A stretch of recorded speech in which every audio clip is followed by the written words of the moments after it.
Hey, everybody, and welcome to the first episode of the LongBox, the show where we go back and review some old comic book movies, properties, tell you what we thought about them, and then maybe connect it about what's going on in Hollywood today. I am your host, Anthony, and here I'm with my co-host, Adam. So today, Adam, we sat down and we watched the classic Sam Raimi Spider-Man 1. Produced in 2002. What did you think about it? Some general overview. We'll start with some general overviews, and then we'll kind of go from there. So, general overviews for me, just giving a little bit of background. Spider-Man 1 was probably, just going back and thinking as far back as I recall, I'm pretty sure that it was the first comic movie I ever saw. So, I'm always going to have a soft spot for it. So I will admit, so when I'm probably talking about it, I'm looking past some things. After rewatching it with you, I could definitely see some things that have probably not aged as well, just whether it's acting or some of the production. But I mean, it's for what it is, I think it still holds up really well, and it's just iconic being, my first movie for me, but I mean iconic being the first live action Spider-Man with Tobey, and Tobey's everyone's favorite, so it was a good watch for me. What about you? So I look at it in the same way that you did. I know that being honestly the target demographic when this movie came out, to us and to a lot of people of our age, there is definitely some rose-tinted glasses looking at this movie. Like you said, there's a lot of things that feel, and we discussed this when watching the movie, that this movie did feel distinctly 2000s. Like you could see 2000s written all over this movie. However, while watching this movie, and I told you this while we were watching this movie, this movie felt joyful. Like this movie was just fun to watch. You could tell that during this movie, the producers, the directors, and even some of the actors, well, I say that, but there's been some behind the scenes stuff, I'm sure, that says otherwise. But to me, watching this movie, it just felt fun to watch, and it had this joy and whimsical feeling that I think a lot of the modern day comic book movies are missing out on. Well, and I'll be honest, so this is very much like my era for me. So I was a kid like when this came out. So like you said, we were the perfect target demographic. And some of it may have just been from the simple fact that I was a kid, and it's like, oh, it's easy to shut up the kid. But I remember like vividly like watching these movies like as a family with my parents and siblings, and it was like a whole thing. Like I said, maybe that was just some like of our form of entertainment back in the day, but it's not like I really like religiously watch comic book movies with them anymore. And I honestly, I think there's something just as simple as, I think the runtime really does help. I mean, it's a really short movie for what it is. I think a lot of the casual demographic audience that's going to go see a movie today gets kind of turned off by, a 2.5 hour long movie. Yeah, and the thing that I noticed about this movie, on top of other things, is that this movie felt really short. This movie went by really, really fast. Like, it 1 minute we were starting the movie, and we were kind of getting through the beginning of it, and all of a sudden we were at the end. This movie was very snappy, fast. It told its story that it wanted to tell in a pretty concise manner, like very, very trimmed down from start to finish. I don't know if you felt the same way about it. Yeah, I mean, and I'm not entirely sure like how the movie was cut up when it was written. But I mean, I kind of view this movie as like something of like 3 acts. You have the beginning where you show the dorky Peter Parker, the stereotypical Peter Parker getting his powers. And then it kind of shifts when Uncle Ben dies and when he moves out and he's living in the city. That's kind of like the second act. And then, there's always the final fight, like the post-hospital scene where he goes to call Mary Jane on the phone booth. You kind of segue into the final act. So it's definitely a snappy movie. When we were watching it together, you kind of alluded to there's not much of a real build-up as far as he's kind of honing in on his craft. I mean, he gets bit by the spider and then he webs that crane, and that's like somewhat the extent of his like training. He runs and jumps over some buildings with some poor CGI in the background, but that was pretty much the extent of it. There was not a lot of struggle on Tobey Spider-Man's part building up. Sure. So let's kind of start getting into the movie. Yes, let's do it. So a little bit before we get into the background, let me give you some background information, some stuff that you might know or might not know. But a Spider-Man movie was actually in development for quite a long time. The original director that they wanted to get to direct the film was actually James Cameron. Did you know that James Cameron was originally pitched or wanted to pitch a Spider-Man movie? Yes, I did. I actually read about that recently, and I believe he had quite a different story involved, if I recall. It was a weird movie, and then maybe one day we can sit down together and go through James Cameron's Spider-Man, but it is very different to what we know and love today in Spider-Man. So the film actually went through development hell. There was some licensing and some financial issues, so we had to get around it. There is actually, you may or may not know this because it's been talked about before with the rebirth of Marvel's studios, but Marvel actually went through a complete bankruptcy. Went through a bankruptcy in 1996. So 1996 happens. There's a big speculator market. They're pumping out tons and tons of comics to collectors because collectors are going insane. Marvel seems like it's doing really big business, and like all bubbles in the financial sector, eventually it pops, and Marvel is just hemorrhaging money. They've got to figure out what's going on, and this is when they actually sell off a lot of their rights to some of their biggest stars like Spider-Man and X-Men to Sony. So if you didn't know, that's actually how Sony came into having the property of Spider-Man, was the 1996 bankruptcy. So we get to this. Sony starts developing a movie, and eventually they land on Sam Raimi to start directing it. There were some other big names that were attached to this, like Roland Emmerich, Christopher Columbus. You know who Christopher Columbus is? That's actually the first time I've heard that. No. Yeah, Christopher Columbus is the director of the first two Harry Potter movies. Okay. And some other big known stuff in the 90s. Let me hit you with the trivia. Did you know who was actually possibly penned if James Cameron would have been the director brought on? Who? Leo DiCaprio was apparently in the running for that, had that worked out. That makes sense. That's all I know. That makes sense. That makes sense because him and Leo, they did Titanic. Could you imagine Leo as Spider-Man? I cannot imagine him as Peter Parker. No. Yeah. I cannot imagine a 90s Leonardo DiCaprio as Peter Parker. That would have been He'd have to play the dorky part, and I know. Yeah, that I don't see it. So Christopher Columbus, Tim Burton, Michael Bay, M. Night Shyamalan, David Fincher, they were all those big name actors were possibly into directing. Eventually, Sam Raimi was hired in 2000 to direct the movie. There was a lot of rewrites and scripts, but eventually it was penned by David Coep. David Coep is somewhat of a known commodity in the terms of movie industry. He is known for writing the first Jurassic Park movie. He penned that, and also is penning the new Jurassic Park movie that's coming out after all the other stuff. So he's writing that again.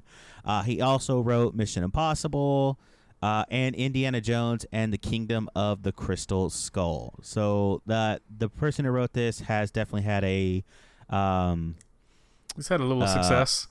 Yep. Spider-Man, Jurassic Park. Icon after icon.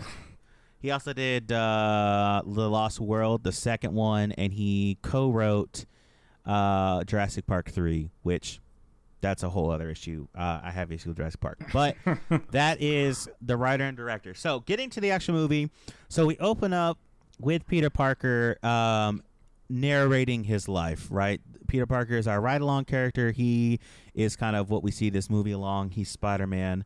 And then we kind of go through how kind of setting up getting kind of like the person that Peter Parker is. So he runs after the bus. He's real nerdy like. What is your opinion on, we'll do this right now. What is your opinion on Tobey Maguire's Peter Parker? I think he does a good job of looking the part. I think sometimes, I mean, one of the biggest, the easiest traits for him to kind of portray, like when he's playing Peter Parker, is you just kind of play like somewhat aloof. Like, so the scene you talked about, you know, at the bus, he's kind of like fantasizing, you know, having the courage to go up and talk to MJ, and just is a bystander walking by. He's just seeing someone just, I guess, essentially talk to themselves and like be completely out of it, so much so that he starts to miss the bus. So I think that's like dead on to how Peter Parker would be. As far as the look, I mean, I think he looks pretty good. I mean, this kind of goes back to, you know, the issue that, you know, when we were watching it together, it's more so like the age factor. You could definitely tell he's, I believe you said 26 at the time of the film. I mean, and he looks all of 26, so he does not look like a high schooler by any stretch of the imagination, in my opinion. So from that aspect, probably not a great Peter Parker. From the characteristics, I think he was pretty good. Right, I would have to agree. I have always said this in other conversations that we've had, is that I enjoy Tobey Maguire's Peter Parker. I think his Peter Parker is great. He plays the kind of bewildered, nerdy character great. He obviously doesn't look like a high schooler. There's even a part in the movie at the beginning, as we're going through it, that we even gets joked about and memed, and we even talked about it, where he goes inside of the presentation science hall. I'm not sure really what building they're going into at the beginning during the field trip. I think they're at a museum of some sort. When they go in that field trip area, nobody in that scene, including Peter Parker, Tobey Maguire, looks like they are a teen, and it doesn't really drag the movie down that much because you're not really with high school Peter Parker for that long. Yeah. But it does stand out that he is kind of old, especially when you put around all these other mid to late 20-year-olds trying to act like high schoolers, and that's just, you know, Hollywood in general. The really egregious part is where they talk to their teacher or chaperone, and the guy looks like he's just as old as everybody else. And we even joked about it. How is this man a teacher? You look like you should be the same age, 20-something. I don't understand that part. But I do like Peter Parker. I like Tobey Maguire's Peter Parker. Where I think the movie falls a little flat, in my opinion, is the writing and characterization of Spider-Man.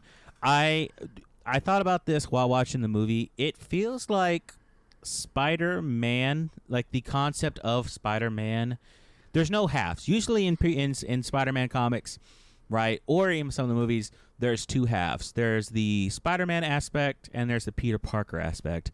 I feel like they put a lot of emphasis on the Peter Parker aspect. I mean, he's out of mask, and I mean, I know you got to pay your actors, right? You're paying to see the actor's face, so you want to see the actor's face, and I know wearing those masks aren't comfortable, but you feel like you see Peter Parker more than you see Spider-Man. It almost seems like the Spider-Man character, in this one at least, is kind of left to the wayside. Like the jokes aren't, there's jokes there, but Peter Parker isn't as jokey as or Spider-Man isn't as jokey as he normally is. And he's just not. There's not a lot. I don't feel anything from Spider-Man. I just see Peter Parker this whole entire time. I don't know if you feel the same way or how you feel about his portrayal of Spider-Man. Yeah, no, I mean that's probably a fair assessment. I think he's definitely more quippy further into his other iterations of the trilogy. I would probably agree that they focused a lot more on on the Peter Parker aspect. I think he's definitely more comfortable being Peter Parker. And I think some of that just comes to they had definitely invested a lot more screen time in, putting the story back. And I'm not saying he's got to go like Christian Bale and like have a different voice or something, but just some of his interactions with MJ, whether it's when he's saving her, or it's ironic. And I know we're gonna go through the movie, so I don't want to get too far ahead of myself, but I definitely agree that Toby is definitely the primary area of focus in this movie, which, I mean, I guess I'll push back a little bit. I think he probably should be. I mean, you got to show how he gets his powers, the build up, and I think that's probably the trade-off, the consequence of having a shorter movie.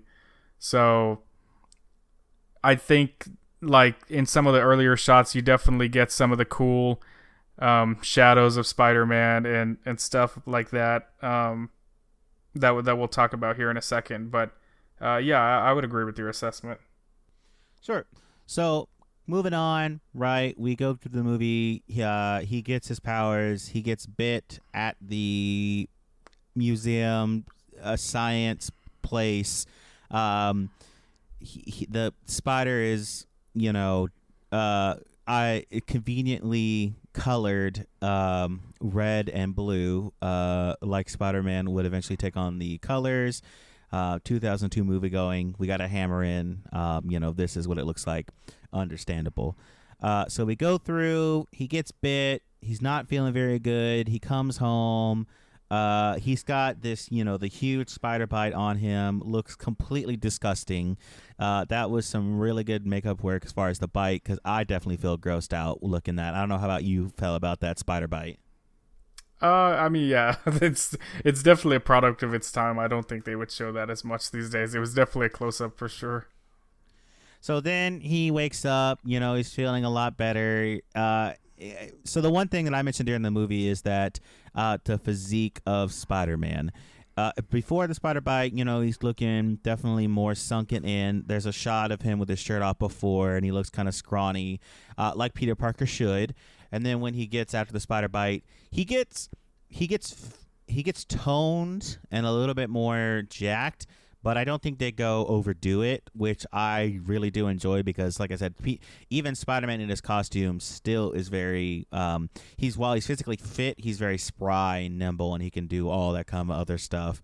I don't know if you want to speak to his physique after that. Yeah, no, and I mean, I agree. He should be. He's got to be very agile, and a lot of the movements that he does, and I mean, you can't have like a bodybuilding kind of physique when you're swinging around buildings, in the concrete jungle. So I think some of that is just his day to day. I mean, hypothetically, obviously this is talking about superheroes, so I mean, logic only carries as far as the idea does. But if you were to just say, like, thinking, I mean, this is getting way too literal for this, but like, if someone like someone of Peter Parker's activities, if they were to be swinging as much as they were, could you imagine the amount of food he would have to eat? Like, I mean, because that's just like cardio on cardio for him. So, I mean, it definitely makes sense that he's got a more slender build, and I agree. Yeah, he's definitely he's a little bit more ripped in that next shot. Maybe he did some crunches and some push-ups right before he shot that, just to kind of help get the blood flowing a little bit. Well, you talk about like how much he has to eat and like his daily caloric intake. I'm sure he's burning through lots of calories. Also, I assume he's eating a lot, because the thing about this Spider-Man, and we'll go ahead and talk about this now, is that and it's been memed on to death, is that this Spider-Man, his webbing comes out of his wrist, so he produces the webbing. So there, in the comics, right? When Peter Parker gets the black suit, and it's actually talked about how, because when he has a black suit, he doesn't need his web. He doesn't need his web shooters, right? They actually talk about how the web that comes out of him is the byproduct and waste of the suit consuming stuff that he eats. So it's the webbing That's is gross. I didn't know literally that. the webbing is literally the waste from him eating. So I don't want to make assumptions about what the webbing coming out of Tobey Maguire is. But I assume that he converts what he eats into his webbing, which is also gross when you start thinking about that shot where he shoots JJ in the mouth with his webbing. I think that is getting way too technical beyond what they imagined. But if in that context, yes, I would agree. That's gross. I guess the other thing I would offer back is, I guess evidently its final. I don't even know how to phrase this. I guess its final state before he actually webs it turns to like a silver gray, which is kind of a weird thing in itself. Why isn't he shooting out brown then? Yeah, I'm not gonna think. I don't think the director or the writer thought that too much into it. I think it was just a solid. It's a product of 2002 movie making where they didn't want the audience to have. They thought the audience would fear about well, how is he constantly refilling his webs? So they just made it simplified. Again, that simplified storytelling of 2002, or especially this movie, where hey, we'll just have it shoot out of his webbing or shoot out of his wrist, and people won't really think about it as much. Hey, this is post-editing Anthony here. I just wanted to clarify the statement about the waste coming from Spider-Man's suit.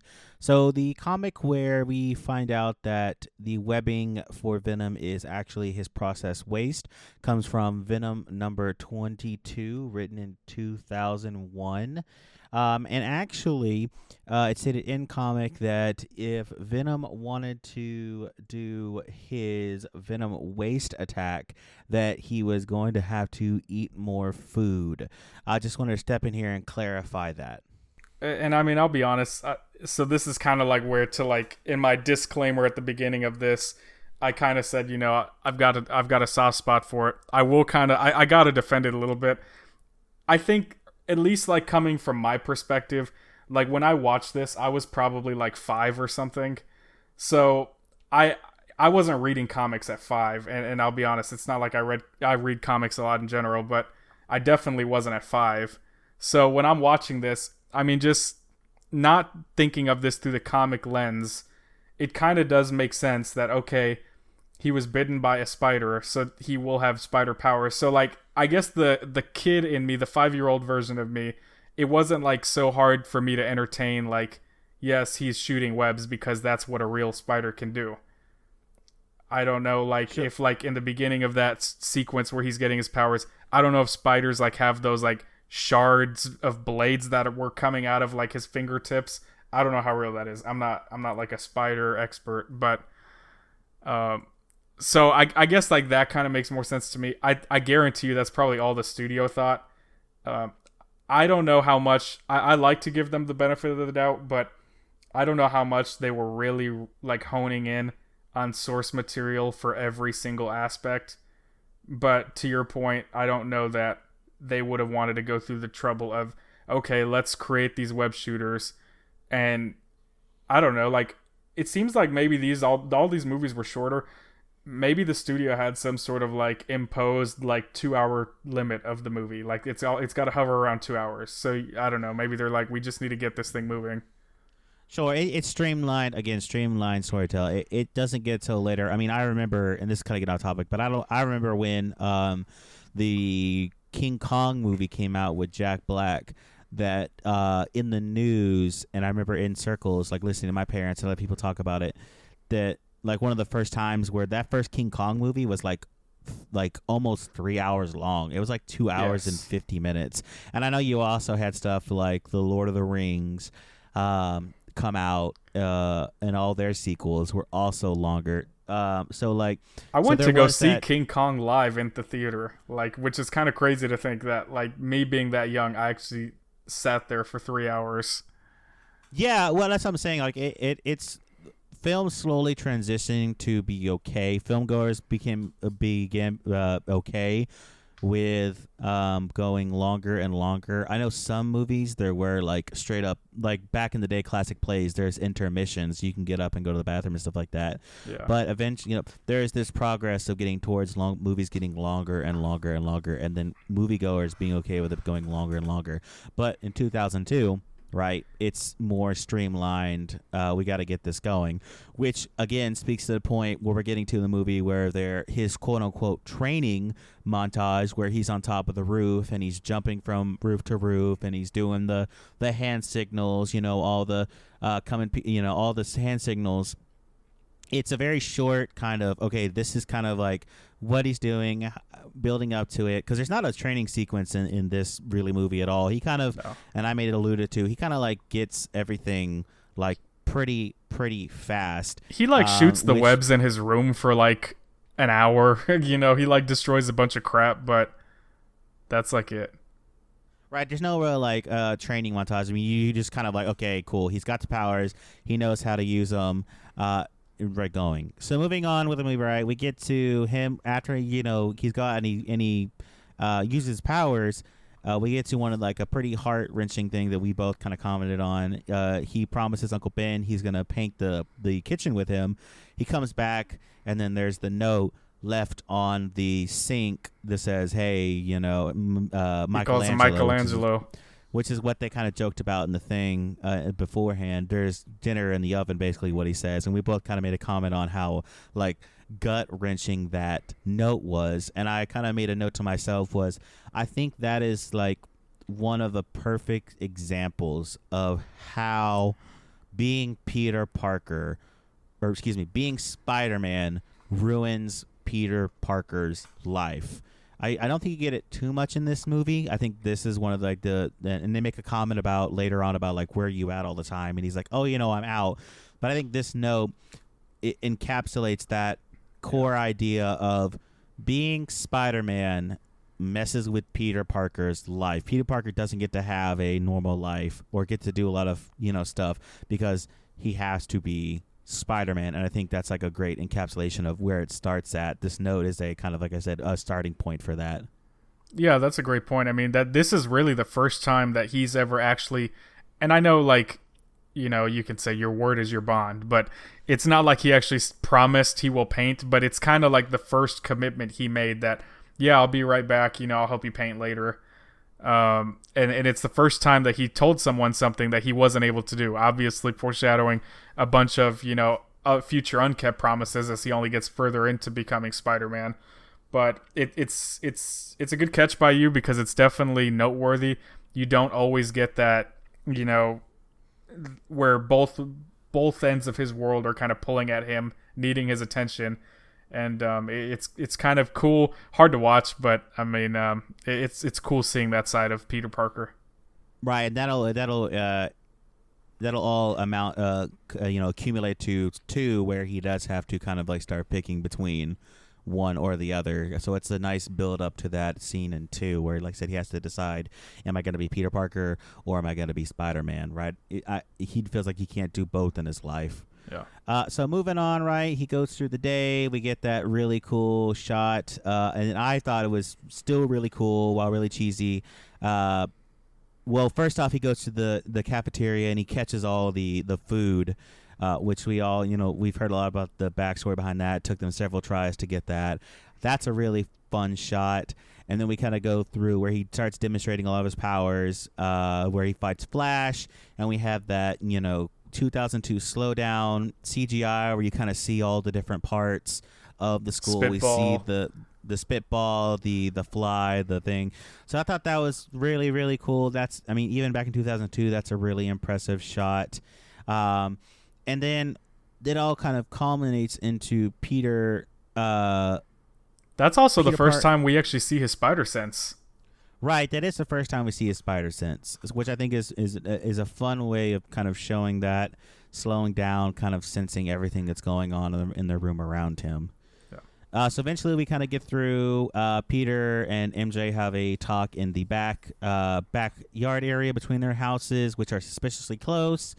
And then Mary Jane gets in the car with Flash, and it leads Peter to want to try to get a car, which he's got to get money for, which looking back at those prices in that magazine, I really wish I could get a really nice car for $5,000 nowadays.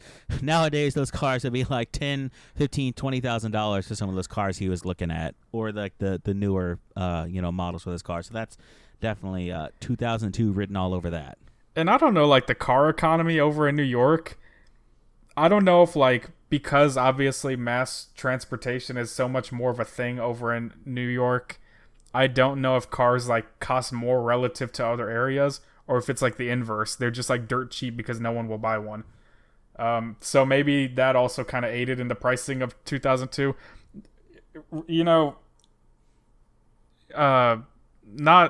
Not representative of the times. I mean, that's still, I guess I was a kid at the time, so I guess I can't say like, okay, $3,000 wasn't like a ton of money. I guarantee you though, $3,000 could buy some of those cars with $3,000, I guarantee you that the normal family in most of America could buy pretty much that whole catalog. Right. So then we kind of get he's got to start getting money. So then we get to the classic, going to the WWE arena. He dons his very first Spider-Man costume, which I'll pull it up so we can both see it here, and I'll insert a picture of it in the video feed. But we get the wrestling costume, which is literally, looks like he spray painted a giant spider over his shirt, and he's got the blue pants with the mask. I like it for a first DIY costume. It looks very much. It's very doable. And he looks like he's got like baseball gloves, like batting gloves on his hands. I like the DIY feel of this. It definitely feels like something that a boy would sit there and create in his bedroom while he's by himself. And like a poor boy too. Like this could be like something you could have found at like Walmart back in the day. He just got like a generic long sleeve, red shirt. I mean, the most expensive thing on here could be the batting gloves, depending on what brand they are. I like this look a lot. But before he gets to that, we actually have the scene where we kind of lay out the fundamental, the morality of Spider-Man, where he gets his moral compass. He has that conversation with Uncle Ben in the car, and he says, this version of it, with great power comes great responsibility, which I think is interesting only because it is a slightly different connotation than what is in the comics. So I don't know if you know this, but in the comics, it's actually with great power must also come great responsibility. And I like the difference because in the movie, it says with power comes great responsibility. So that means that great power inherently comes with, you have this power, so you inherently have great responsibility. I'd like the nuance in the comic where it says with great power, there must also come great responsibility. So I think the difference is that you have great power. Because you have this great power, you must also have great responsibility with it. Not that it inherently comes with the responsibility of having the power. You see what I'm trying to get at? Yeah, I mean, it comes from within. So yeah, that's a nice. I honestly didn't know that, so that was a cool fact. Yeah, so it is a little different in the comics. Is with great power, there must also come great responsibility. I mean, if for the general movie-going audience, it's the same thing. I mean, but if you really break down the wording of it, it is a little different. But we do have that, scene with Uncle Ben in the car, and it is a great moment. And I do feel, like I said, we talked about how I think this is the most Uncle Ben in any of the live action comic book or any of the live action movies we've seen. This is the most we see of Ben, the most characterization we get, and I really do feel the love that Uncle Ben has, the Uncle Ben actor has for this version of Spider-Man in this movie. Yeah, absolutely. Definitely a father figure for Toby. And I guess I should say Peter, but definitely a father figure for him. And I think I think we talked about this during the movie. I think you alluded to it. Maybe aside from a flashback, he's not shown at all in the Tom Holland trilogy. And aside from that flashback in Andrew Garfield's, like this is this is the most Ben we see by a long shot. Right, and Ben, while he's not in the comics that much, right? Yeah. He's barely in it. Actually, the very first time we see Spider-Man in the comics, Ben has already died. So we don't even. The only time we really see Ben in the Amazing Spider-Man comics is flashbacks or people talk about him, or Aunt May talks about him. So I do like the characterization in this movie in Tobey Spider-Man because we do get to see a lot of the kind nature that Ben is, and he sets up Spider-Man's morality. And he is, like you said, the father figure. We'll get to it eventually, but in the Amazing Spider-Man's, right, there's not as much focus put on Ben on Ben Parker in those movies. A lot of the focus is put on Spider-Man's dad. He's listening to his tapes. He's trying to figure out the mystery of what happened to him. So Ben doesn't get to be that center moral rock in Tobey Maguire's life.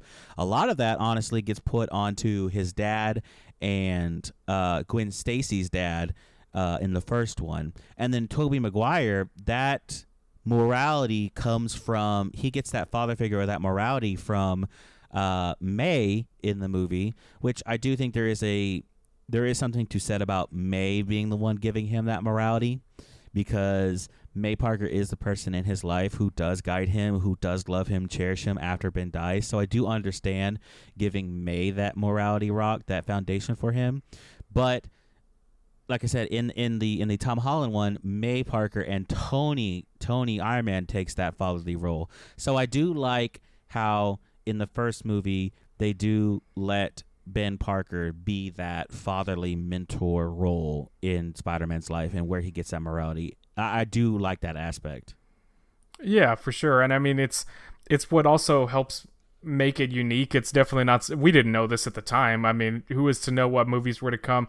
And there could still be something in the future rendition of, Spider-Man post Tom Holland, but just getting that kind of character connection. I know like you alluded to, you don't always necessarily get it in the comics, but it's still such an important character to Spider-Man lore. To actually see this much of him on screen is cool. When I think of sorry, go ahead. No, you're good. When I think of him, this is the version of Ben Parker I think of the most. Well, in the comic books, he's always flashing back to his morality. He always flashes back to two characters. It's what would I do? What would Gwen Stacy say? Because that's one of his greatest failures is saving to fail Gwen Stacy. And then he's always thinking about and he's always flashing back and having ghost of Ben. So having that, like I said, having been that rock, I really do appreciate that in this film. Yeah. So going on, right? He has that. He does the fun wrestling thing. And then afterwards, we unfortunately get the... He earns his name. He's no longer the Human Spider.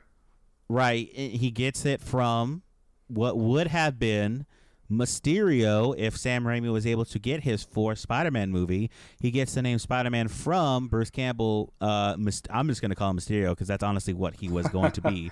Mysterio in the movie. And we'll talk about when we get to the 3 maybe, but it is unfortunate that Sam Raimi didn't get to fulfill this Mysterio role for Bruce Campbell. We would have gotten the inevitable dialogue of "I named you Spider-Man. You were going to be running around the Human Spider." Right. So he goes to that. He has the fun cameo from Macho Man Randy Savage, right? Bonesaw. We get the classic line, and there's so many classic lines in this movie. I mean, there's stuff that I quote all the time. I still say Bonesaw is ready all the time. Like when I'm starting to do something or a game's loading, I'm like, I always do the Bonesaw is ready. Or I'm constantly quoting this movie. So this movie has definitely changed my lexicon of how I say stuff for sure. Yeah, I mean, just so many iconic scenes just from that fight alone. I mean, we talked about it briefly. Could you imagine just being one of those extras to be in the stands for that? That whole experience. I mean, I can only imagine. Right. I still say Godspeed Spider-Man all the time, just randomly, because I think it's the way he says it is so funny. This movie has a lot of great quotes. Yeah, there's a lot of lines that stick with you. I mean, and we even blew by the the first one where I'm something of a scientist myself. I mean, Oh yeah, it's I mean, yeah, you get the line. so much in meme lore. Right. I mean, it's so much that it comes full circle around in the present day Marvel movies. I'm something of a scientist myself. There's a lot of corny lines in here that are really good meme lines that I still quote. So we go through, like I said, kind of going through the fight. He gets the money, and we get to the scene where Spider-Man fails to stop the mugger from robbing the wrestling joint because he got gypped by the same wrestling joint. Didn't want to give him the full money. And we get to one of the, like I said, the most iconic decisions. One of the most iconic decisions in Peter Parker's life, where he fails to stop, or as far as Toby's concerned, fails to stop the mugger that eventually will go on to kind of help facilitate his grandfather's murder. You made a funny comment about the cop actually in the movie. You want to go and tell him what the observation you had about it? Yeah, I don't know. Like, what is this cop's problem? So he's sprinting down to the elevator. Peter Parker is just standing there, and he's happily, ready to oblige to just let him walk away freely because he feels like he was ripped off. And the cop goes and like yells at him and says, what are you thinking? You could have stopped him. And I mean, yes, he is Spider-Man, but these people don't know that. So he wanted an unarmed civilian to stop a guy with a gun.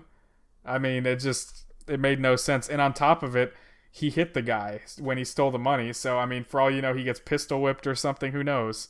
So, I thought that was kind of a bizarre. I don't think that is something a cop would actually get mad at someone for. Right.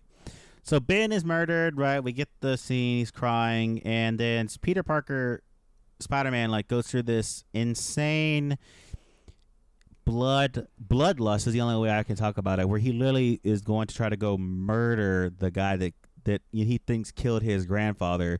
Eventually we'll find out that it's actually Sandman that does it, but for right now he thinks this guy killed his grandfather. He has a bloodlust for this guy, which is something that I definitely find it interesting, right? He hasn't learned the lesson, and he really doesn't learn this lesson at all during this movie, and any of the movies, to not let this bloodlust not, go kill the villains. He's trying to stop them. Right now, he's trying to murder this guy who killed his grandfather. Yeah, it's for as much weight as the great power comes great responsibility line from Ben, holds to Peter. It doesn't seem like it actually registers when he goes to his, primal instincts of like, I'm just going to go get, my revenge and even the score here. I know it's kind of something of a theme throughout this trilogy, but you're definitely right. He doesn't. I mean, we're about to get into it, but I don't know if he at this point in the film knows when to stop. No, I mean he would have murdered that guy if. I think he wholeheartedly would have murdered that guy if he had not taken himself out by accidentally falling out that window. If that not had happened, I think that I think the Spider-Man would have had blood on his hands. Now, granted, that's not the Spider-Man character, and they probably would have written it in a different way to pull back, and he would have realized, hey, I've got to pull back, I've got to not bloody this guy up. But they conveniently wrote this guy to kill himself, partly because and we discussed this during the movie, partly because in this movie, Peter Parker has no reverence, no thought about his personal identity as Peter Parker. He takes his mask off, so the mugger knows he's Peter Parker, and then during the end of the movie, or no, near the end, right, he has his mask off fighting in the alleyway trying to save Mary Jane during a mugging scene. So Peter Parker has, in this movie at least, has no qualms about showing his identity, or he doesn't take his identity very serious. And I think that is one of the lessons of this movie, that is one of the growth. I think that there is a reason for that. There is that growth at the end of the movie where I think once Mary Jane gets captured and once Aunt May gets put in danger, he does start to learn that lesson of keeping his identity a secret. I got to do this. People are after me. They're going to hurt the ones I love. But throughout a lot of this movie, Peter Parker has does not care about his identity at all. Yeah, there's definitely not a great, and it goes back to your initial point that this movie kind of focuses so much on Peter, but so much of this movie is probably developing just the aspect that he hasn't separated the fact that Spider-Man and Peter Parker are now two different people. So you're right. I mean, when he has that guy up against the window, the guy who killed Uncle Ben, the first thing he does is rip off the mask, and it's like, to your point, if that guy doesn't fall and kill himself, is that kind of a problem for him later? Like, I don't know if that's that. I mean, let's just say I don't think 10-year vet Spider-Man is making that same move. And I think that's definitely a lesson he learns at the end. Right, it definitely comes out different on that aspect. So, switching back, let's switch tracks a little bit from Spider-Man. Let's talk about the other main player in this movie, Norman Osborn, played by Willem Dafoe. So Norman Osborn, right, is very similar to how he's in the comics. He is the head of the company. He's developing, he's nebulously developing something. He's developing, in the movie, he's developing weapons for what seems like weapons for the government. And he's got, where he gets his goblin-esque self is from the Goblin formula, which is similar to the comics, but it's this enhancer, this human strength enhancer that changes his genes and his genetics. And then he gets to go through the program, he gets the fumes in his body, and then he becomes the Green Goblin. I personally enjoy Willem Dafoe in this role a lot. I think he plays Green Goblin great. I like his mannerisms, the kind of craziness. I like how, much like in the comics, he can flip himself from being, the businessman CEO, and then when he becomes Green Goblin, he becomes that more unhinged version of himself. So I like Willem Dafoe's portrayal in this a lot. The only qualm I have about it is I wish Willem Dafoe was more. I wish he was more menacing and tough as Norman Osborn, because Norman Osborn in the comics, right, he is a businessman, so he's got that kind of demeanor of a businessman. He's firm, he gets what he wants, he's got that kind of like, I'm gonna force you to do what I want you to, right, that businessman demeanor. That I feel like is the only thing in this movie that is missing, is that, like I said, that kind of businessman demeanor when he is just Norman Osborn. However, everything else, his portrayal, the craziness, I really do like every aspect of him in this movie besides that aspect. Yeah, and I mean, I'm not sure, like, as far as the comic roots, I don't know if, like, and this is probably, like, really minute detail, I don't know if this kind of stuff makes the comics, but I'm under the assumption that his company Oscorp is publicly traded because he's got a board of trustees that are forcing him out. They're not thrilled with the development of the Green Goblin suit, and he's being outvoted to basically get kicked out of the company. So it is his company, but he obviously doesn't have all of the say. He's not sole owner. So I'm assuming it's a public entity of some sort. But I would probably agree with I wouldn't say weak is probably a little strong. But I know he's previously had more kind of like ruthless businessmen like tendencies in previous iterations in some of the comics I have seen. Right, and so what do you think of his portrayal, like general, as like the Green Goblin, though, in general, like his when he becomes actually the Goblin himself and he gets the Goblin formula? Just the Goblin itself. I mean, some of it is also, it's. He kind of gets graded on a curve a little bit. For one, I feel like you always get graded on a curve when you're the first person in live action to be portraying the character. So me personally, I will also admit I'm just a Willem Dafoe fan in general. So I really love his iteration of the Green Goblin. I know the suit is not, exactly ideal, going off of comic book appeal, but I think just as far as, grading this on what it was at the time, I think he did a really good job.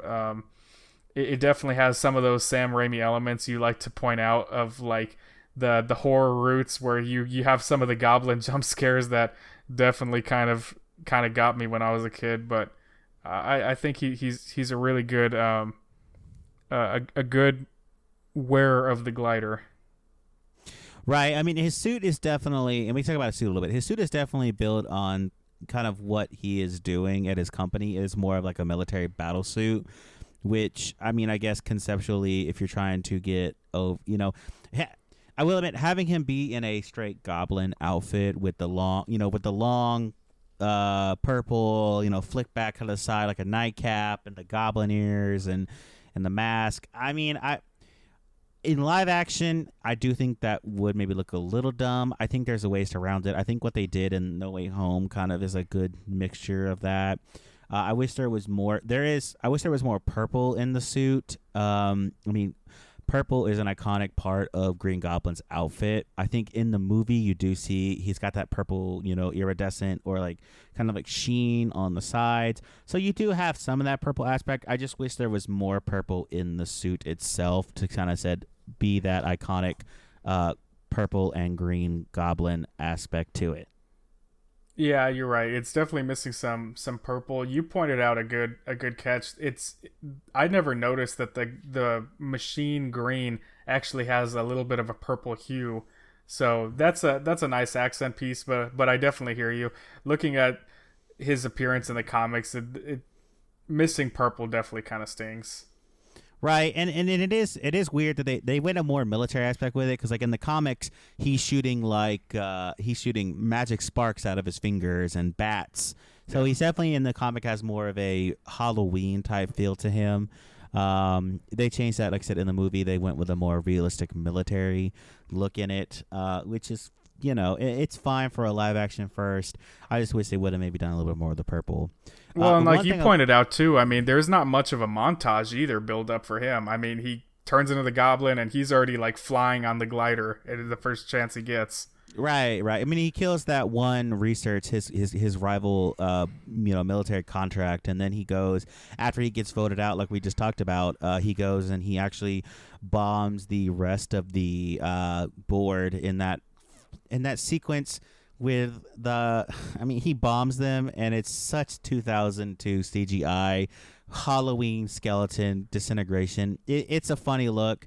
The visual, and we'll talk about this now. The visuals in this movie are hit and miss. In 2002, it's passable. It looks good for what's coming out in 2002.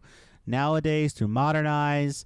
There are some shots that really do look good, and I think do hold up the way they shoot it. I'm thinking particularly of, like I said, that fight scene with the fly, that one fight scene where he goes into the burning building and he's throwing the razor pumpkin bombs. Like I told you when we were watching it, I recently found out that a lot of that Spider-Man, when he moves and dodges, a lot of that is CGI or CGI composite.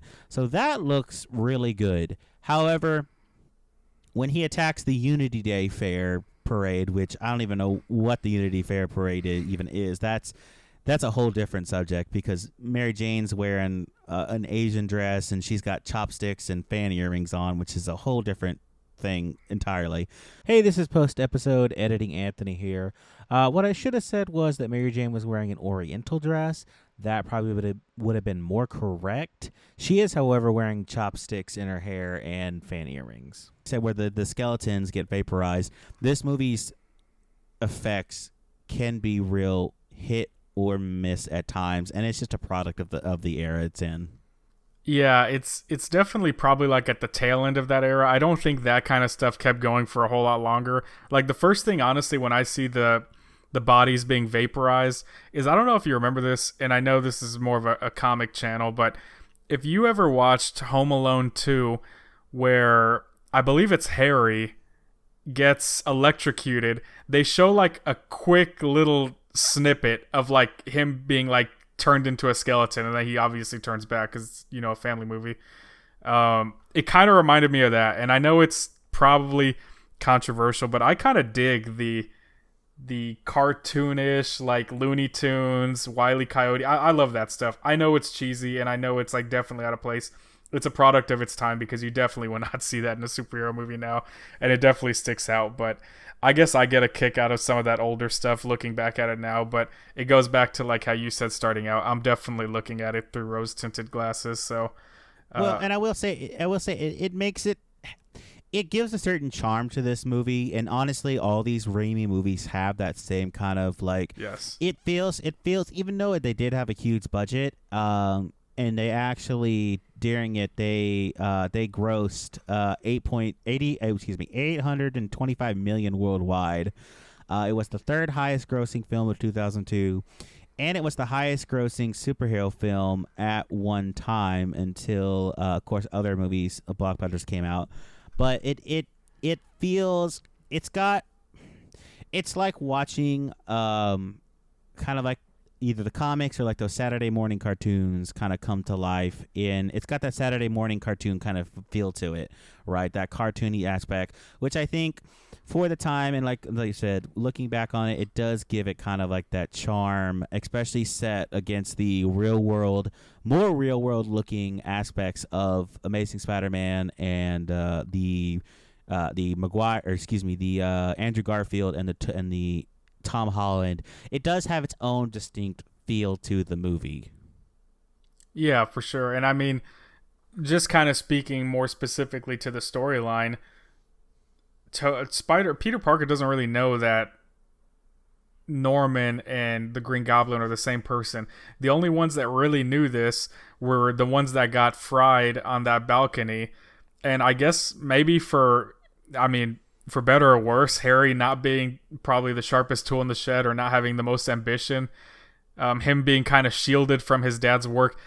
Even Harry didn't even realize that was an Oscorp item. So I think he got kind of protected from that, I guess, by, bliss ignorance, maybe, if you will. But it's kind of funny when you think about how quickly he figures out that Peter Parker is Spider-Man and how long it takes Peter Parker to figure out Norman is the Goblin.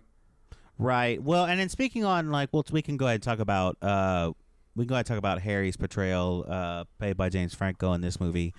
The relationship between James Franco and his dad Norman and Harry in this movie it's an interesting dichotomy because I think there's a subtext there that is more blatant in the comics, that Norman Osborn is not a great dad to Harry. I mean, he treats him poorly. He yells at him about his girlfriend, basically right to her face, honestly in the hallway, loud enough where even MJ can hear him inside of their apartment.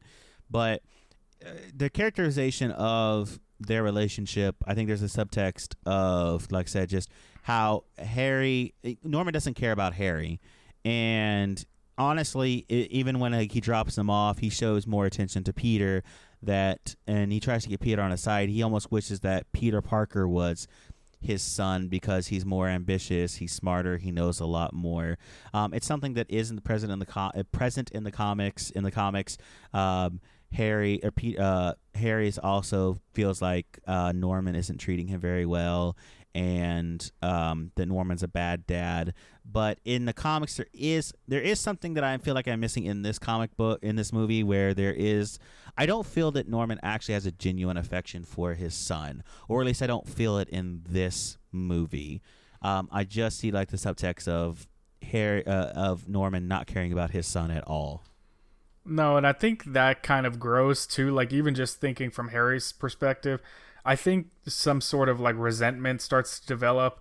I mean, the first scene we see him is when he pulls up with his dad in the Rolls Royce at the school field trip, and one of the first things when when Norman comes and offers Harry's backpack that he forgot, is he's introduced to Peter, and he's kind of like taken aback by how studious he is. So it definitely feels like as soon as they leave, I think Peter makes a comment, "Oh, he's not so bad," and it just kind of feels like there's a little bit there. I mean, it's in the very beginning, so it obviously develops further into the trilogy as the more we go. But I definitely think maybe a little bit of jealousy kind of starts to take over. Right. So kind of going back through along this, eventually, right, we get that scene of Thanksgiving where, first we get the scene where Peter actually goes to the Daily Bugle, and and he goes and talks to JJ, right? That's the first time we see JJ. It's the first time we see JJ, and we'll talk about J.K. Simmons' portrayal of Jameson in just a minute. But how iconic is the Daily Bugle being in the Flatiron Building? That is just, I mean, every time I see pictures of the Flatiron Building, I think of the Daily Bugle because of this movie. It is iconic, and we'll go ahead and talk about J.K. Simmons' portrayal of J. Jonah Jameson. But J.K. Simmons is the iconic portrayal of J. Jonah Jameson. There is a reason why he's brought back in the Tom Holland movies.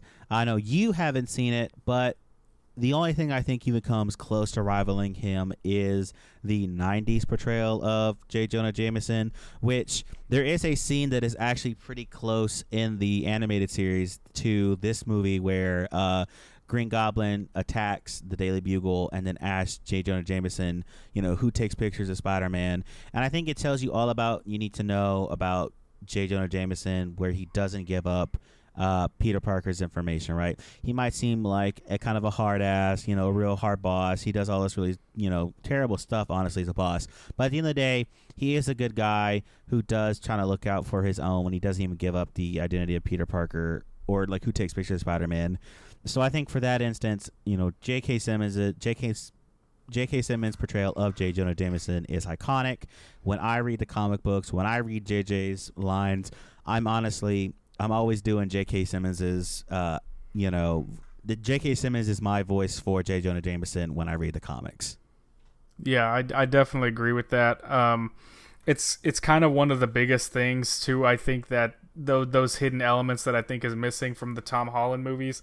I personally think every J.K. Simmons, J. Jonah Jameson scene, and really the Raimi trilogy is just gold. There's really not a bad one. I thoroughly enjoy all of the Daily Bugle office scenes, and he's synonymous with the character for me. I think I have not watched the Peter Parker show, the 90s comic book series of Spider-Man. I could be wrong, and this might be like a bad pull by me, so feel free to call me out. But I have been on the ride in Universal in Orlando, the Spider-Man ride, and I'm pretty sure they show the 90s comic book, the comic cartoon Spider-Man. I could be wrong, but I feel like I might have heard him. And if it's the same one, I agree. He is really, really good. Yeah, I mean, like I said, it is that I believe. Like I said, the two main things that always will define Spider-Man for me is the 90s comic book show and the movie. And if you want us to review the comic book show, let us know. Let us know if you want us to cover that, because I've seen part of it. I haven't seen the whole entire thing, but those two things will always define how I read Spider-Man. For instance, like when I'm reading Kingpin in the comics, I'm always reading in the 90s Kingpin voice, because it is very iconic. And same thing, like I said, with J.K. Simmons for J. Jonah Jameson. There are certain things that that's how I read the comic books. But going around the story, keep rolling on. J. Jonah Jameson doesn't give up Spider-Man's identity to Green Goblin. He shows up, gets knocked out. They have the classic monologue, villains. We're not so different. We're not so different, you and I. He gives that iconic line, what do they do? I'm paraphrasing here, but once they start loving you, they'll start hating you. And it's that classic kind of like dichotomy of, the hero and the villain. They're not, they're almost crack mirror versions of each other. And with that, Yeah. I do find it interesting that, and I talked about this when we watched the movie, that you can tell, you can tell this is a product of 2000s in many ways. And one of the ways you can tell it's a product of 2000s is how they each got their powers. So in this movie and in the 2000s, right? In this movie, there's a heavy emphasis on genetics, right? We see the screen with the genes, and genes are being spliced around. He's getting his normal human DNA out, and then he's getting it replaced with red and blue, Spider-Man looking DNA in his DNA sequence. And in Green Goblin's case, right, he's taking a formula that's also changing his DNA, that's changing him in a fundamental level. That is so very much a 2000s thing to worry about. I mean, in the Ultimate Comics, which is where a lot of what of this is pulled from, how they got their powers is genetics base. In the 60s, 70s, when Spider-Man was created, right, 60s, 70s, there was more emphasis on the nuclear age, right? There was a nuclear experiment that the Spider got. That's how they got their powers.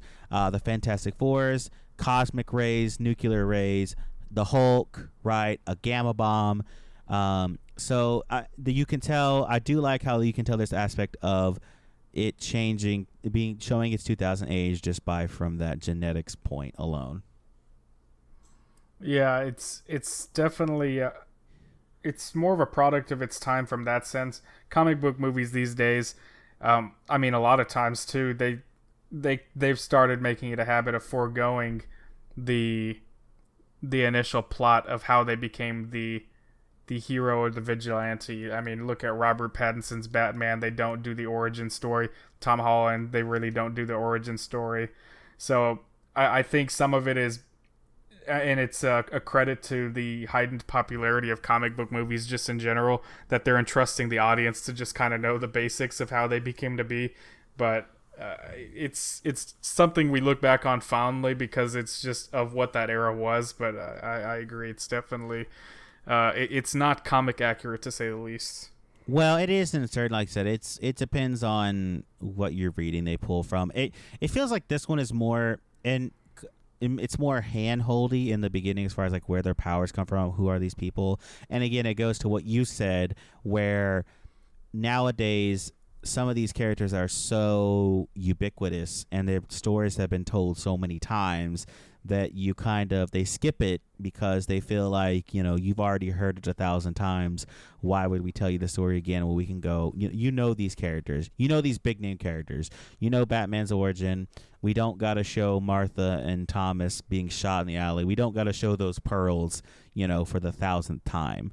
So I do think that is kind of like speaks to what you were talking about as far as like showing the origins and stuff like that. Yep, I agree. So kind of going through the movie, right, talking about some more Mary Jane and Spider-Man's relationship kind of builds throughout the movie. And we can kind of start talking about their relationship because one of the things that kind of also defines Spider-Man is his relationships and the melodrama. So Stan Lee, when he started writing these comics, right, Stan Lee was actually he did a lot of writing for like melodramas, dating type stuff. So when he's writing Spider-Man, right, he infused a lot of that into Spider-Man, and it kind of persists, the melodrama, the love triangles, who am I going to date, who I'm not going to date, that kind of jazz. And so we can talk about the characterization of Mary Jane Watson, played by Kirsten Dunst in this movie. The relationship kind of builds and builds throughout this movie. He saves her during the Unity Parade. He saves her from being mugged, and they have that iconic upside down kiss in the rain. And eventually at the end of the movie, he kind of like turns her down, really. I mean, she straight up like pretty much says, I want to date you at the end of the movie. And he says, I can only give you friendship. That's all I have to give. So Mary Jane and Spider-Man's relationship in this movie, I feel it start to develop. And I'm going to get your opinion on this because I had this thought during the movie, is that how do you feel about, because this is how I see it. In this movie, I see Mary Jane falls in love with Spider-Man and not Peter Parker, which I think is a departure from what tradition. And again, I'm going to keep because I've read the comics and you haven't, so I'll give you my opinion on that aspect. So generally, Peter Parker, right? Mary Jane falls in love with Peter Parker, and then Spider-Man, right, is like the byproduct. In this one, they flipped the script a little bit as far as how I feel, is that Mary Jane falls in love with Spider-Man and not Peter Parker, or at least in this movie. And I don't know if you want to speak on the characterization of Mary Jane Watson and that kind of aspect of the love triangle with him. Yeah, I think it could be something as simple too, and it's probably not something that you would see these days as much. But I think she loves the idea of being with a sweet guy like Peter Parker. He says the right things. He obviously always has her best interest at heart. But you can't tell me when Spider-Man is saving her life at the end of the movie that when, she went back and told Peter, all I could think about was you. I call that out completely. I think she was thinking of no one other than Spider-Man and whoever was under the mask, and I don't believe at this point in time she knew that it was him. I think she eventually starts to kind of connect the dots, but it's kind of like a theme throughout the entire movie. She's with Flash Thompson, a bigger, stronger guy, a more manly character. Then she gets with Harry, and Harry's, probably not as big of a meathead as Flash Thompson is in this movie, but he's rich compared to Peter Parker. He's rich, and he's a little bit more tough guy-ish, I guess, if you will. He'll speak up for someone, when Peter is getting made fun of and bullied a little bit, Harry was always quick to say something to get him to back off, but he won't Peter sit up for MJ when she gets talked down, though. Yes, that's a good point. So I mean, that's kind of conflicting traits of the character. So I definitely think that she fell in love with Spider-Man way before she fell in love with Peter. Which I think is a weird aspect. Again, I'm fine with that as for this universe where you said where that we do see the eventual growth of, her falling in love. Well, they're falling in love with Peter. Now there is that, said melodrama is at the heart of Spider-Man, his love life. Spider-Man has had several, actually partners throughout his career. He's actually in the 60s and 70s, it's very strange because in those comics he's like in a weird will they won't they, like we're dating but also we go and see other people, right? The swinging 60s. So that definitely plays a part in it. But I think that Mary Jane's portrayal in this, like a lot of stuff in this movie, it's trimmed down. It's a side piece that plays a part into the final act that we can get into if you want to go ahead and start talking about the final act. Unless you have anything else to say.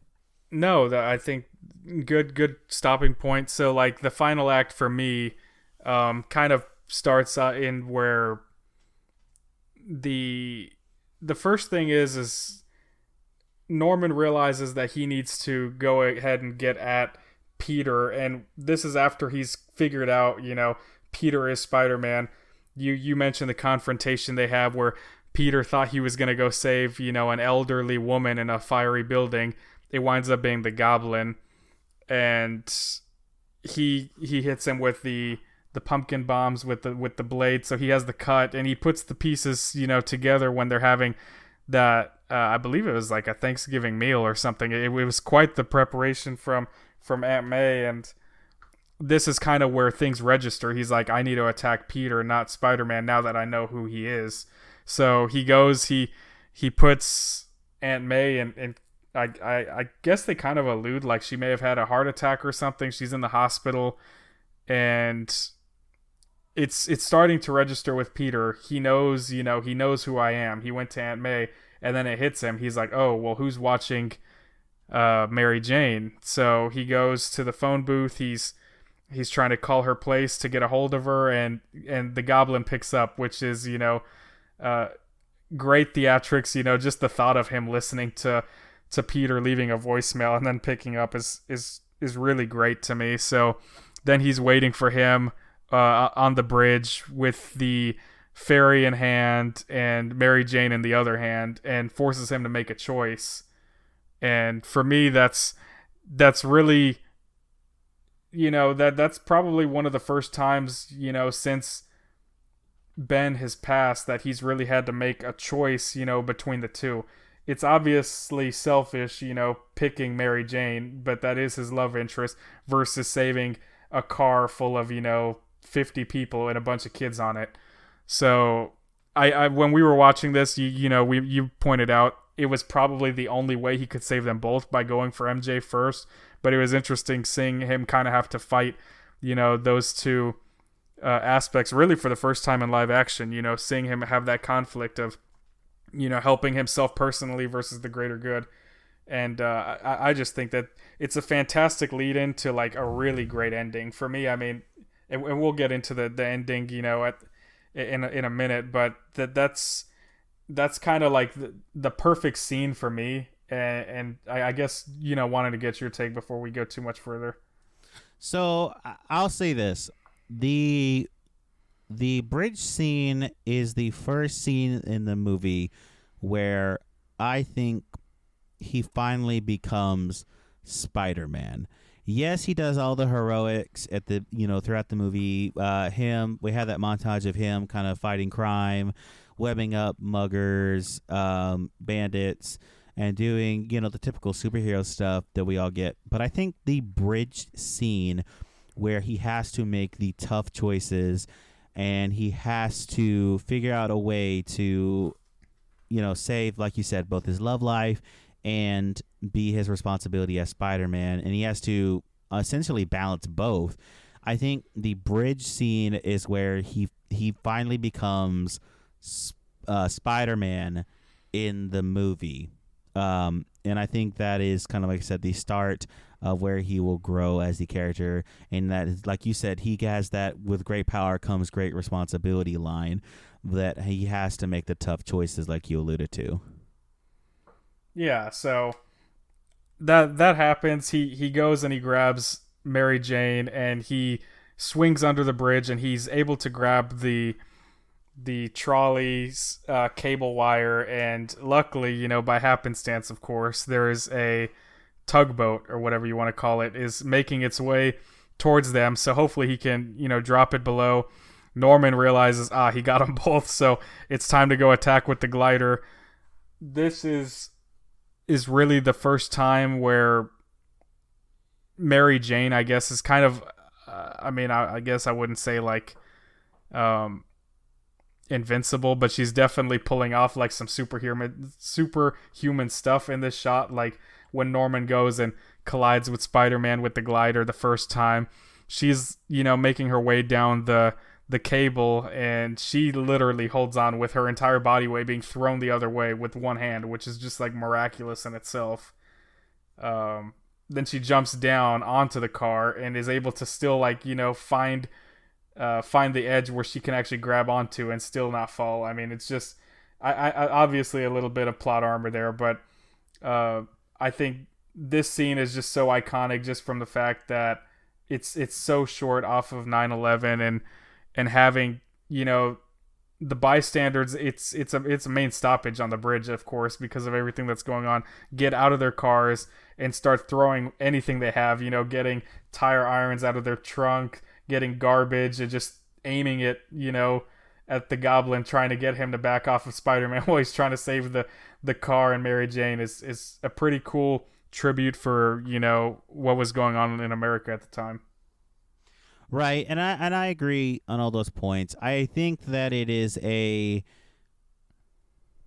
good way to show that Spider-Man is welcomed in New York, and that Spider-Man is like a hero of the people. I mean, you see these shots in pretty much a lot of the, well, I say pretty much, but a lot of the Spider-Man movies. I mean, in the second one, obviously, we have that scene where he is protected by all the New Yorkers on the train, and then even in the Andrew Garfield one, we have where all the construction workers line up all those cranes to help him swing to the lizard.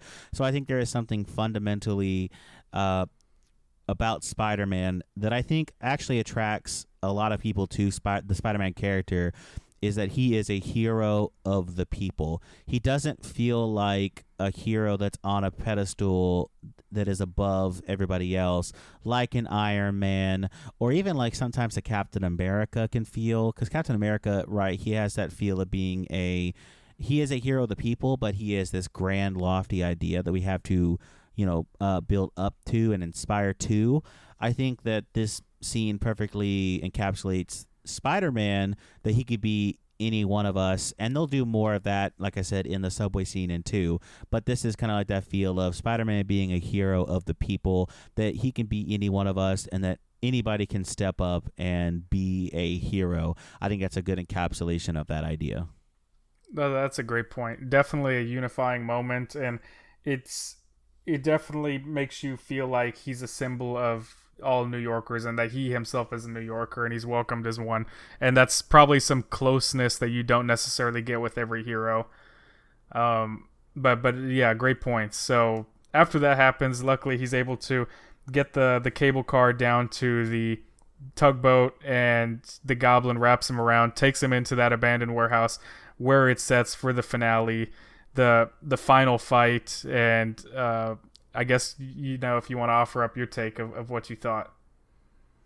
So the final scene, it is a, I will say it is a raw, primal feel.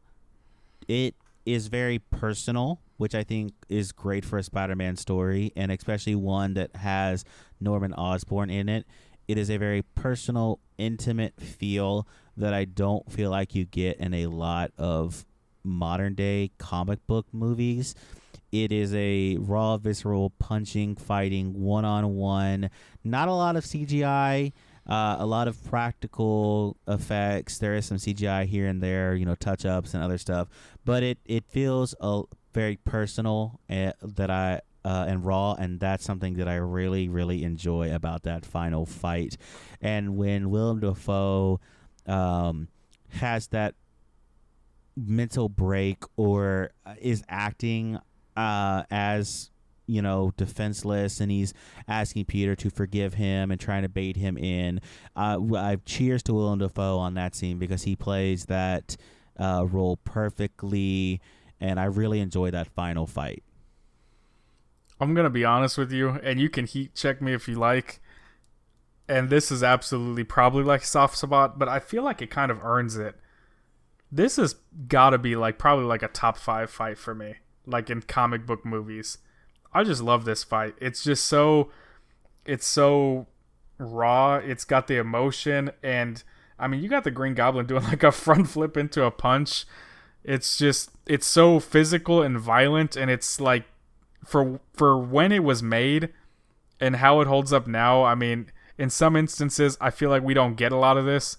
And when I mentioned to you, I mean, one aspect we do get on some, so I'm not going to say it went away completely, but on a lot of the Spider-Man movies, though, I will say the Garfield and Holland ones, I love that Tobey's suit is always being ripped up in fights. I think it adds a more raw, realistic interpretation for how this would actually go.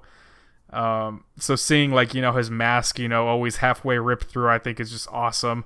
Seeing him pulling the brick wall down on Norman, it's great. He's got so much emotion in him for, trying to hurt Aunt May, trying to kill Mary Jane. It's just a great interpretation. And then going to the Willem Dafoe acting aspect, I mean, he really sells the idea that him and the Goblin have merged minds. He tries to let his guard down to as soon as he identifies himself to Peter, that he'll back off, and I guess he did initially, so I guess it almost worked. But you kind of see throughout the movie there's a theme of him fighting back and forth. He's got the mirror sequences. He's got a lot of the masks when he's talking to it, when he's just at his home. There is conflict with fighting with who he truly is inside versus who he portrays to be or wants to be. And in this scene, to me, it kind of perfectly shows at this point he's fully given in. He's willing to let down his guard and pretend he's still, Norman Osborn, just to try to get the outcome that the Goblin wants. So I thought it's an iconic scene, obviously. Getting, killed by the glider as he pushes the button, trying to get Peter not, paying attention and trying to kill Peter. One thing, honestly, I've always really wanted to know, I don't know what his end goal was. So, like, he pushes the button, he calls the glider up to him. The glider's, waiting in the wings to charge forward. If, hypothetically, Spider-Man doesn't even notice and he does get hit by the glider, I mean, Norman is still behind, like, in front of it. So, is Norman, like, thinking he was going to duck under it? Was he, I don't know how that was going to work. I think he thinks he can get out the way of it because he talks about in the movie how he wants to bring over Spider-Man to his side and get him to experience loss and tragedy and drive that to Norman's side. So since he won't do that, he's going to just kill him, get him out the way, and then the Green Goblin can rule and take power ? The overall motivation once he kills the board members for Green Goblin is kind of flimsy if you actually take a step back and think about it. Like, what is Norman really trying to do? Amass power, but what does that really look like in the grand scheme of things? Granted, we don't get to see that because he does end up dying, like most of Spider-Man's villains in the movies. But yeah, I think he thinks that he can move out the way or dodge or program the glider to fly somewhere else, or maybe just stop right at Toby or Spider-Man, pierce him, and then it's over with. Yeah, that's a good point. I mean, maybe it has he is a billionaire, so I mean, maybe it's possible that maybe the glider would stop after it gets to Peter. Great scene though, obviously overall. The iconic "Don't tell Harry," and that's just kind of like a parting, burden that he places on Peter. I guess maybe knowingly or unknowingly doing so. It's something that weighs on him throughout the remainder of the trilogy, and just one of my personal favorite fights. I think right there, his mind is taken over by the Goblin Serum throughout that whole entire fight. And when he finally gets pierced and he finally dies or is on his way out of dying, I think that is his mind finally coming out of the fog of Green Goblin and kind of coming back to Norman the father. And that's where you kind of get the buildup of what should have been more in the movie of showing him having the fatherly connection. I know that we do that at least Harry thinks that way, because there is a scene right after he figures out who Peter is. He hugs Harry and he kind of actually shows some affection.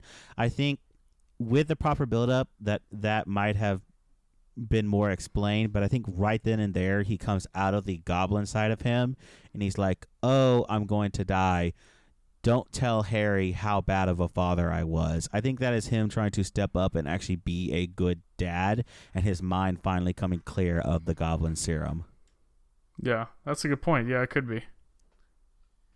But the movie wraps up, right? We get the scene of the funeral for Norman Osborn. Of course, Harry, we get the setup for Spider-Man 2, him trying to, have the anger and hatred towards whoever killed his father. He's going to figure it out. And then we have the culmination of MJ and Peter's relationship during the movie, where she actually wants to be with Peter, and then Peter, like I said earlier, kind of gives that line of, we're just friends. Is that it? And then he's like, well, that's all I have to give. And so I think that's him, like I talked about earlier, coming to the conclusion of, I have to separate myself. I can't have these attachments because if I do, they'll get hurt, right? Given by the example of Aunt May being attacked and then Mary Jane herself being attacked. I agree. Yeah, it's good wrap up, and it's kind of like we talked about previously earlier. I mean, Peter's got really an epiphany where he realizes these two people are now different, Peter Parker and Spider-Man, and he needs to act accordingly to protect the people he cares about. Right, so that brings us to the end of the movie. We'll talk about some of our overall thoughts. We'll give kind of some interesting details. We'll talk about some trivia. We'll score it. So I'll go first, talking about my overall opinion. I kind of gave it at the beginning of the segment here. Where we talked about the movie itself. I really like this movie. There is a lot of good in this movie. Granted, that is with some arguably already admitted rose-colored glasses. I think the story, while it is kind of a bare story, and you take a step back and you actually look at the story, I do think it's a little bare bones. I still think this is fun. It's a fun movie. It honestly is fun to sit there and watch and just marvel at some of the decisions that they've made, some of the good and bad decisions. I think that it has a lot of what modern day Spider-Man is missing, and by that I mean there's a lot of shots of Spider-Man in this one, and especially in I know in two, just kind of swinging around the city, right? Spider-Man swings around the city. He's having fun. You see him actually go through the buildings, and I think that's sorely lacking in modern day Spider-Man. You kind of get it at the end of Tom Holland in his third Spider-Man movie, Far From Home, or excuse me, No Way Home, where he's kind of like swinging in his classic outfit. But Spider-Man 1 truly embraces the Spider-Man-ness of how cool it would be to swing through the city. And for that, I hope that in the next Spider-Man iteration, Spider-Man 4, they incorporate that from this movie. I think that there is also a lot of bad. Like I said, the story, if you step back, it is a little bare bones. The CGI, not always living up to the case. It's goofy. It's corny in a lot of aspects. There were several times, and I'm going to throw up some images right here, where the extras spike the camera so incredibly bad. There's a scene where this old lady during the graduation is straight up looking in the camera, cheesing it up so incredibly bad. There is an actor during the Unity Festival who gives the most so overacted. He like grabs his chest into this "oh my god" moment. Like those things, you can categorize them as bad, and I do. They don't hurt the movie overall, but this movie is cheesy, and I fully embrace that about this movie. So I like this movie a lot. Is it a modern day masterpiece? Probably not, but boy, is it really fun to watch. I think that's a fair assessment. I'm not going to lie. Like for me, I probably I unfairing I guess I should say like I unjustly give a little bit of a bump in how I view the movie. I mean, unless it's just awful, which I mean we'll probably get to some of those movies, but the first time you see like a comic superhero in live action on screen, I think is just, I mean, unless you just really screw up the movie, is just such a cool thing to see in the real world. So it gets, honestly, it gets a lot of bonus points for me just on that alone. Just seeing Spider-Man for the first time, I think is so cool. The suit has become so iconic. Willem Dafoe being the villain is obviously an iconic actor, but just, you know, being one of the most, if not the most iconic Spider-Man super villain of all time is just great. And it's kind of like you said, I mean, it's very much cheesy. It's a product of its time at this point. You have some of these extras that are definitely doing a bit too much. The crazy thing, you talked about that lady that was just spiking the camera. The crazy thing about that one is it's like even worse because it's like so blatantly obvious, because that scene you're talking about is at their high school graduation. So it's not even like you can say, oh, well, she's like looking in the direction of Spider-Man. No, she's just looking in the direction of like two, you know, supposed to be teenage boys with Harry and Peter. So that's definitely kind of like a kind of a funny, weird moment. She is just straight up spiking the camera, and she is smiling like she Yeah. knows she's on film. I honestly think that happens today. She's either getting cut, or she's just getting kicked out of the movie. Obviously, like I would imagine in this day and age, the digital age, they know everything's gonna be rewatched 1,000 times, especially a movie such as Spider-Man. That's I guess she got lucky on that one. She can say forever that she got some actual screen time there for Spider-Man, but I think overall, it's really good. You obviously look back at some of the casting decisions. I think they nailed a lot of them. I think James Franco's a really good Harry. I think Kirsten Dunst is a really good MJ. J.K. Simmons obviously as J. Jonah Jameson knocked it out. Tobey Maguire knocked it out. Willem Dafoe knocked it out. I mean, there's just so many that are just, you think of these characters now and you don't think of anyone else. You think of the actor that played them, which is obviously the best compliment you can give to that performance.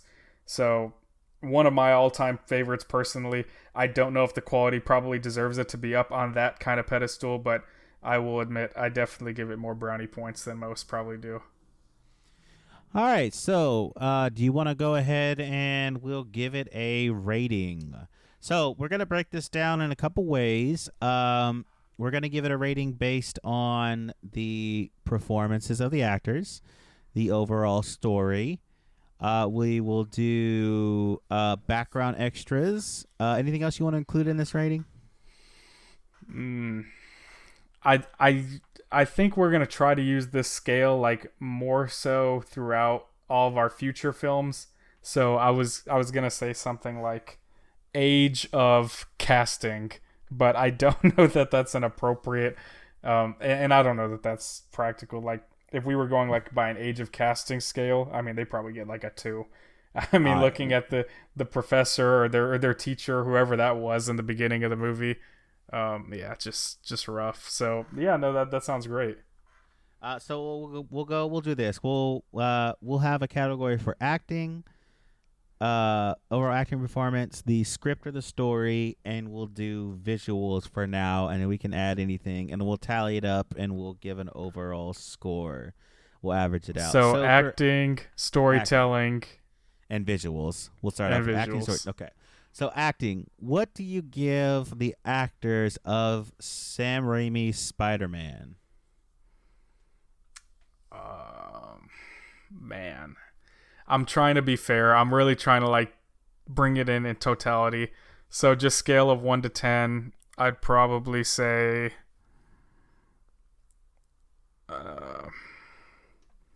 I'm gonna think about it. I'm gonna. Oh, go ahead. No, you go ahead, please. I'm still. So I'm gonna give this acting a 7. I think 7 is fair. Kristen Bell's acting is not bad. It is just I don't feel anything out of her emotionally. Tobey Maguire. I think Tobey Maguire is an established actor. This is not his first role. However, I do feel like he hasn't quite hit all of the beats of Spider-Man that he will eventually incorporate. So I think that he has a lot of room to grow there. Harry, again, the problem is the script doesn't give them a lot to do as far as like character moments, so it's hard to tell what their overall like acting is.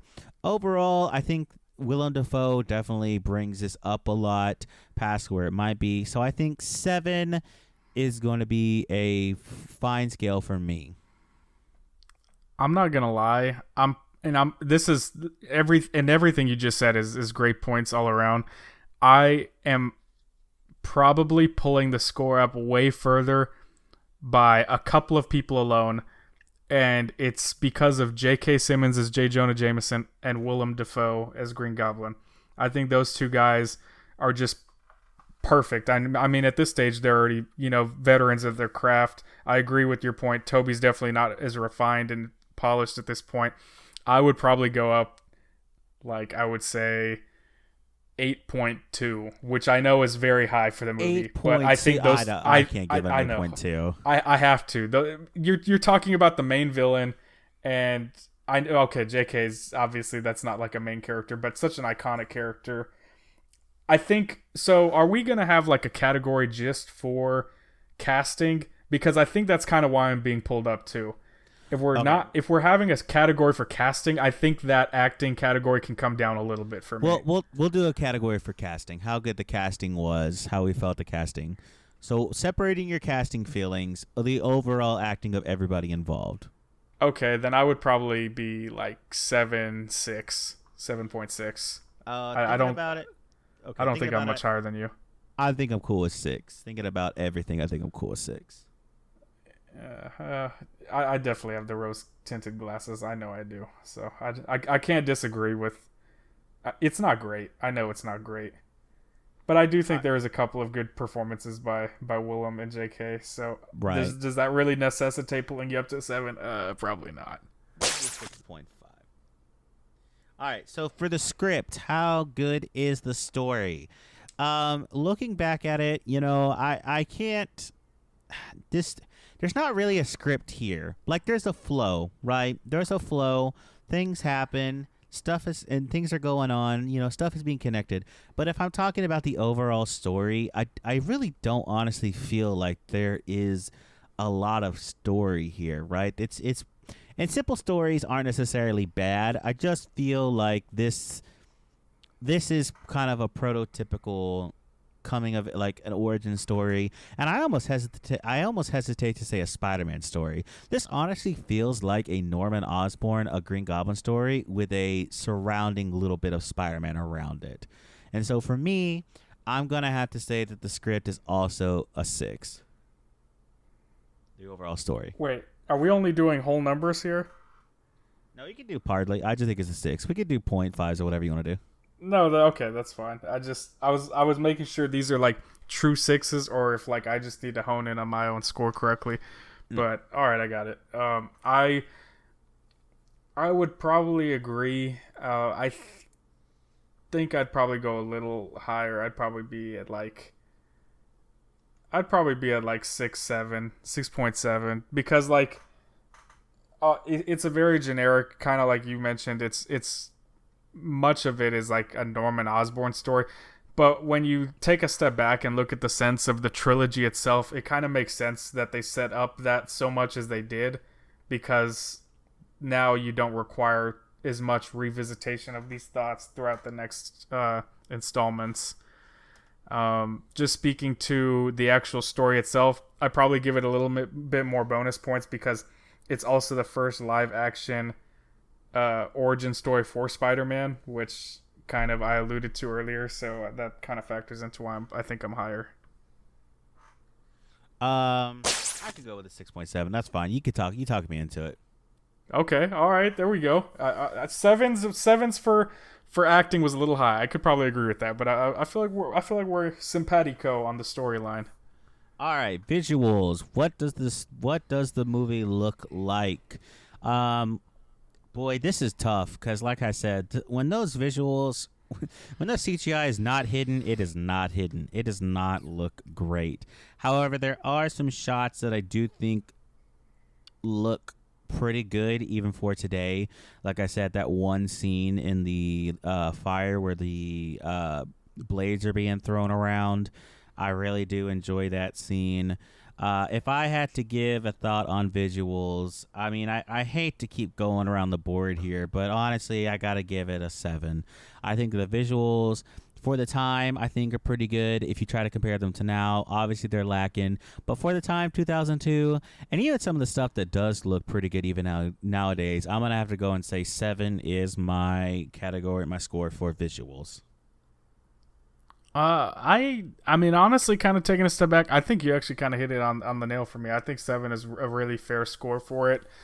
I think it leaves a little bit to be desired, but I'm also kind of grading it on a little bit of a curve because I know that it's, CGI isn't what it is today. So I know, making things look better, is more costly back then than it might be now. And there's definitely, some benefits in a couple of scenes where they purposely are at night to try to cover up some of their editing issues. So, I mean, me personally, I don't know if this is a thing or not. I actually kind of enjoy nighttime scenes, so I guess it just works out good for them. But that's definitely kind of a cheat to get around some of the shoddy work. I mean, it's 2002, so I mean, I can't expect a whole lot. I think 7 is pretty fair. All right, 7 it is. All right, last one, casting. How good is the casting? So, if we want to talk about casting, we kind of alluded to it when we talked about how we felt about certain characters. I think that for this movie, at least, Tobey, right, good Peter Parker, maybe not so good Spider-Man.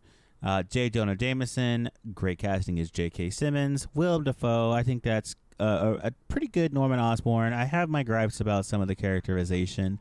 And I just hate to beat a dead horse at this point, but I think 7 is a good casting for it. Actually, you know what? I will actually go up to an 8 because you know what? I like Aunt May. One thing we didn't talk about this was Aunt May. I think that she gives some pretty good advice in here.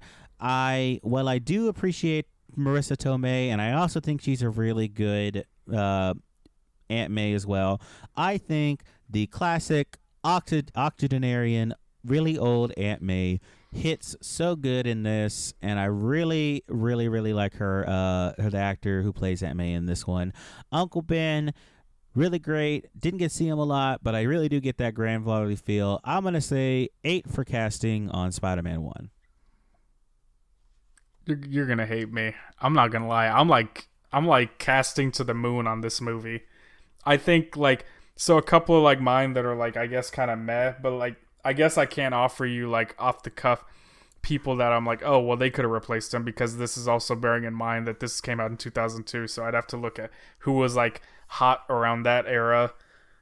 I don't know comic book wise as much about how Harry's interactions are with Peter all the time. I think James Franco is fine, but doesn't blow me away. I think Kirsten Dunst is fine, but doesn't blow me away. But honestly, everybody else I think is perfect.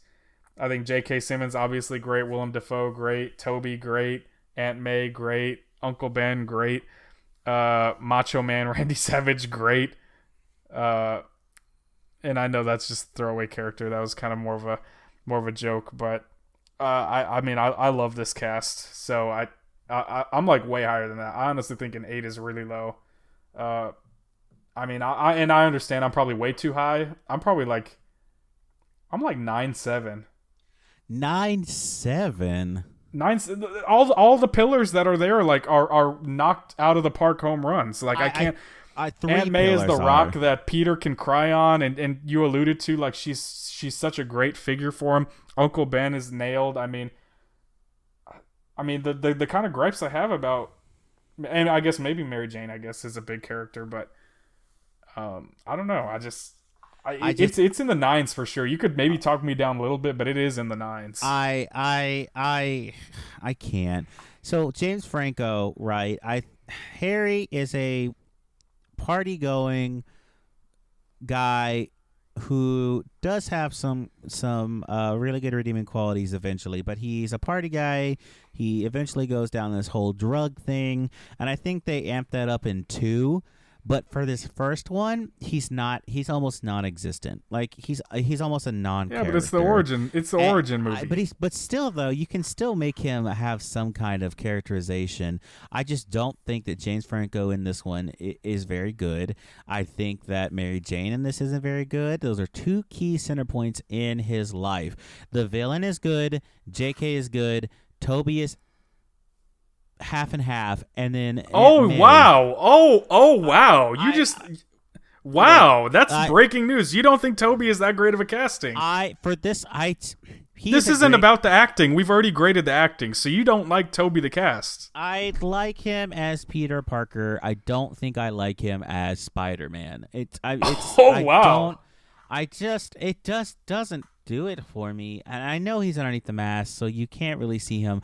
I think 9.7 is way too high. I think 8 point. I can go to 8.5. I think 8.5 is fair. I just don't. I well, can't 9.7 would be way too high if you don't like the Tobey Maguire casting. If you don't like the main lead in the movie, you definitely can't be in the 9. So if that's how you feel, then you definitely can't be that high. I like Tobey. He's a great guy. But the 8, I just cannot give him the. I can't. 9. I can give you 8.5. I don't know if I can give you. He's who I think 9. of as Spider-Man, though. Fair or not, like, and it might just be as simple as he was the first one, so like he got lucky, I guess, by circumstance of time. But that's, I mean, when I think of Spider-Man, I think of him. 9 is. I can concede to you 9. I don't think I can give you anything more than 9, honestly. And I'll be honest, I know MJ's obviously a huge character, and I know Harry's a big character, but those two castings, maybe it's because of the storyline, those don't pull me below the 9. Okay, I can concede to you 9. I can't concede to you anything higher than that. Honestly, wow, that was a bombshell that you just casually dropped at the hour and 50 mark of this pod. That's just mind blowing. I just can't give you the 9, man. I gotta give you. I can't give you anything past 9. There's just too much in this movie where the casting. When I think of characters, when I think of Spider-Man, right? I like Betty Brant. I like. But those are sub characters though. Like those aren't pillars. Like Betty becomes a little bit better in 2, but like that's not the pillars. I can concede to you Aunt May, and I can concede to you J. Jonah Jameson, and I can concede to you Willem Dafoe. But to give it a 9.7, you're telling me it's almost perfect. Those little itty bitty cracks pull it down to at least a 9. Harry and MJ are a huge part of Spider-Man's life, and they go on to be huge parts of his life, even in the movies. And I don't think I can give to you 9. Put anything past 9. 9 is about as the highest I could go. I think, and this might be an indictment on my scoring, but I think partially why I just don't weigh MJ as much is I quite frankly do not like her story arc at all. She is not a great person to Peter throughout the trilogy. And I know some of it is his own doing, and we'll get into it as we watch the other ones. So some of it might not even just necessarily be on Kirsten Dunst. I just the character was just meh. And which I don't think I should ever be saying that about MJ, the biggest love interest of Spider-Man. So I don't know. That's definitely probably on me. You still want to give it past a 9 though? Like you still will give it almost a perfect scoring? She doesn't pull me that far. But she's a center point though. That's what I'm trying to say. She's like a center point in his life. So the casting. Okay, well this movie is not like Mary Jane. This is Spider-Man. So Spider-Man gets the bigger the haul. You can't grade these all as equals. I see your point. She is an important character. I am disrespecting the character. I agree to that. But you're in a Spider-Man movie, the pillars, and she is a pillar. So I mean, I am kind of talking trash, but I just so okay. If I can play devil's advocate real quick, and I know we're gonna get out of here, but of someone of that era, if you're not a big Tobey guy, there was Jake Gyllenhaal was possibly rumored as being in the running. Would that have floated your boat more? I'm just saying, as Spider-Man, I just don't see the quippiness. Okay. So you just don't like the one-liners. You're missing some of those. I just don't think I don't see Tobey Maguire making fun of his enemies to throw them off balance. As Peter Parker, as the nerd, I think he encapsulates the role as Peter Parker. He's got the nerdiness. He may look a little older. Peter Parker, great. Spider-Man, I just don't.